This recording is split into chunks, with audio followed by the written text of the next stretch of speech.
Hello, today I am going to show you a very famous game of Paul Morphy. This game was played in 1857, so let's start the game. Here, Morphy playing as white. He started with e4, opponent replied with e5, the king's pawn opening. Now, Morphy developed his knight, also attacking the black pawn. Here, most players would play knight c6, but black chose d6. This move is solid but lacks the development of black. Now Morphy pushed his pawn to d4, challenging the center, also asking for a pawn exchange. Here, black played bishop g4, pinning the Morphy's f3 knight. Morphy took the e5 pawn with his pawn. Black takes the f3 knight. Now Morphy completed the trade with queen f3. Then black took the e5 pawn with his pawn. Here black gets the open d5. Then Morphy developed his bishop on c4, also threatening a checkmate. Black covered the checkmate with knight f6. From here Morphy started his attack. He moved his queen on b3, attacking both the b7 and f7 pawn. Black defends the attack on f7 pawn by moving his queen on e7.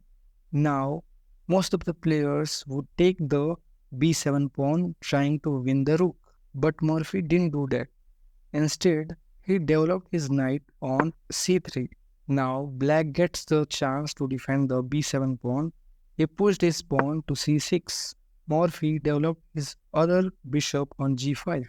Now, black pushed his pawn to b5, attacking the Morphy's bishop. From here, Morphy's brilliancy starts. Most of the players like us would move the bishop trying to save it. But Morphy took that pawn with his knight, sacrificing the knight. The reason for the knight sacrifice is to set up various attacks on the black's king's side. His opponent took the knight. Now bishop recaptures the pawn with a check. Here black have two options. Either you cover the check with knight or move the king. Remember, he cannot cover the check with f6 knight because it's pinned to the queen. Also, black can't move his king because it will destroy his position. So black covered the check with his other knight. Now Morphy castled queen's head, bringing another attack on the d7 knight. Now black defends the attack on knight by moving his rook on d8. After that, black took the knight on d7 by his rook. Now see, black can't take the rook by his knight because it will lose the queen by bishop. So he takes the white rook by his own rook.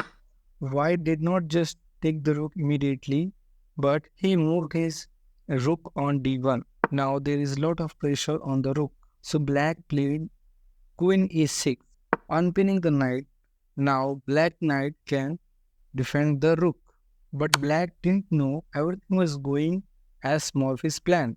He took the rook by his bishop. Knight recaptures the bishop. Now, if you play chess seriously, you can see checkmate here. The Morphy d1 rook and the bishop is targeting on the d8 square, and it is a checkmate. But this annoying knight is blocking the path of the rook. So, for this, Morphy played a brilliant move, queen b8, sacrificing the queen.